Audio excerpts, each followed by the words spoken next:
Philippe Simon organise le 16 mai 2026 au Palais des Congrès de Yaoundé un séminaire sur l'entrepreneuriat. Les places pour cet événement se vendent à partir de 10 000. Le but de cette courte vidéo est de répondre à la question de savoir si les places sont chères ou pas. Alors, sans faire durer le suspense, je vais directement répondre que non. Pour moi, les places ne sont pas chères du tout. Philippe organise cet événement à un tarif bien inférieur à ce qu'on l'a vu faire par le passé. J'ai suivi récemment sur YouTube une vidéo de Philippe dans laquelle il disait que les places sont disponibles à partir de 10 000 et qu'il a décidé d'offrir les places moins chères pour permettre au maximum de personnes de participer. Je suis donc d'accord avec lui que les places sont vraiment moins chères. Néanmoins, cette déclaration m'a laissé un peu perplexe. Je me souviens, il y a quelques années, Philippe expliquait qu'aucun prix n'est cher. Il disait que si tu penses qu'un prix est cher, c'est parce que tu n'es pas la cible.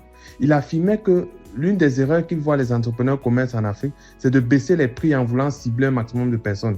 J'ai l'impression que Philippe est en train de commettre lui-même la même erreur qu'il dénonçait il y a quelques années. D'ailleurs, je me souviens, il avait reproché à une jeune dame qui s'était lancée dans le business de pressing au Cameroun que ses prix étaient trop moins chers et que c'était une erreur. Bref, le Philippe que je connais, c'est quelqu'un qui n'a jamais tremblé pour fixer les tarifs élevés à ses prestations.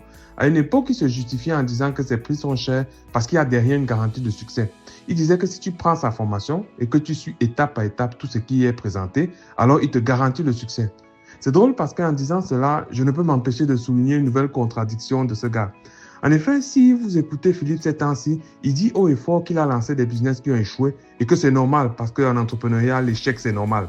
J'ai seulement envie de lui dire que, mais Philippe, tu devrais écouter tes propres formations de l'époque et appliquer cela étape par étape.